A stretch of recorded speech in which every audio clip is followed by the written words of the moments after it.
The Snake River Alliance was founded in 1979, soon after the historic 3 Mile Island accident, by a small group of concerned citizens who had learned that the Department of Energy, or DOE site, was routinely injecting hazardous and radioactive waste into the Snake River aquifer, the sole source of drinking water for 250,000 people.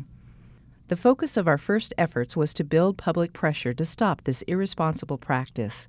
In 1987, the injection well at the DOE site was capped. From our founding, the Alliance has been actively and absolutely opposed to nuclear weapons. Our threatened litigation stopped construction of the first new production reactor at the DOE site, which was designed to produce weapons-grade material. Throughout the 1980s, our hazardous materials transport project educated Idahoans about the risk of nuclear activities in the state. We produced a steady stream of research publications and organized educational events, such as the Peaceful Priorities Conference and Swimming Upstream to Protect Communities Downstream, which brought author-activist Helen Caldecott here. In 1984, we began Children in the Nuclear Shadow, a 2-year project to bring attention to children's fears about nuclear war. Between 1987 and 1990, the Alliance focused on blocking construction of the Special Isotope Separator, which would have produced weapons-grade plutonium. In 1992, we worked with a broad range of public interest groups and state regulators to achieve passage of the Federal Facilities Compliance Act, which forced the Department of Energy to obey America's core hazardous waste law. Also in 1992, we were active in the successful opposition to the construction of a second new production reactor and the revamping of the nuclear weapons complex. Our Stop the Shipments campaign in the early 1990s trained public attention on U.S. Navy nuclear waste coming to Idaho. Ever since the Idaho DOE site was named a Superfund cleanup site in 1989, the Alliance has been a steady advocate for Idaho's environment. We analyzed cleanup plans, helped prepare the first non-governmental study of nuclear threats to the Snake River aquifer, and publicized environmental problems through aggressive outreach and education. We also presented Idaho's Water at Risk, a public educational presentation to a wide range of audiences. We have long been recognized nationally as one of the fiercest critics of reprocessing, which is the crucial step between a nuclear reactor and a nuclear bomb. We were plaintiffs in an effort to force thorough cleanup of the high-level waste that reprocessing produces. In 1999, we helped lead Back from the Brink, a national campaign to take nuclear weapons off hair-trigger alert. In 2001, we helped stop the construction of a plutonium incinerator at the Idaho DOE site. All our work is informed by cooperating with other groups working on similar issues. In 1987, we helped found a national coalition of citizens groups, bringing together people from across the country who live in the shadow of the nuclear weapons complex. Each year, we have traveled to Washington, D.C. to discuss our concerns with our congressional delegation and other activists nationwide. The Snake River Alliance helps sustain and invigorate Idaho's progressive community through a variety of events, rallies, community dinners, and celebrations, such as the concerts like Water for Life and One Small Voice.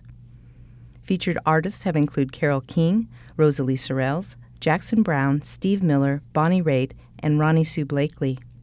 And now, in the 21st century, the nuclear industry has been ramping up its efforts by touting nuclear energy as a solution to climate change.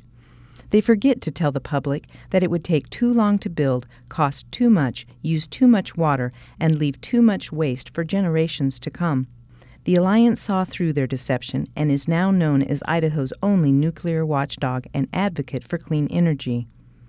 We work collaboratively with green businesses, government agencies, and other nonprofits to initiate policies that ensure the right solutions for climate change, including renewable energy generation, energy efficiency, and conservation.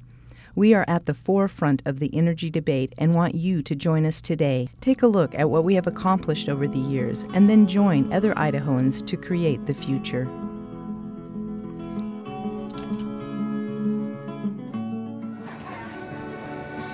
Well, along about 1974, I left Sun Valley because it got to be a horrible place. I packed my Ray-Bans and Gucci duds, started going to work in the Idahos club. I used to do that, by the way. Fix bus. I had to roll on ever keep a potato rust kind of knoppy and brown? Excuse me. I don't know. Let's try it there. I said, sweet thing, I'll dig you later. Right now I'm looking for an Idaho tater. There it is. That works. Ready, Idaho's blood, long and green, covered with butter and sour cream. Well, you dig it from the ground and you clean off the mud. You never was a tater like the Idaho blood. Oh, yeah. Now they eat them lobsters on the coast of Maine, that they eat lobster on the Texas plain. Well, the folks down under eat the witchetty grub. They all taste better with the Idaho blood. You can make it in the vodka, make it in the beer. You can eat it with the chicken or an old dead steer. Roadkill any kind, glad and funny, good for you. I'll stop her up a gas can, serve it at the club. There never was a tater like the Idaho Spud. Maybe Idaho Spud, long and green, covered with butter and sour cream. Well, you dig it from the ground and you clean off the mud. Never was a tater like the Idaho Spud. Ah, here comes the smut, Martha. There's nuclear waste on the desert floor, and the AEC wants to chip in more, and more, and more.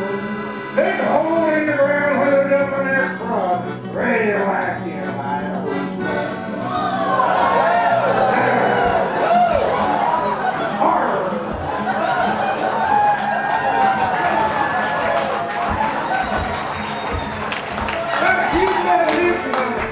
Floor, another half a kid to stop the door.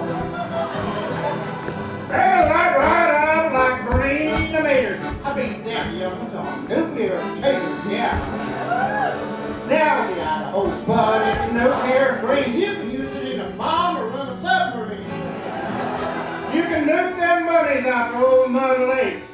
But don't be messing with my Irish state.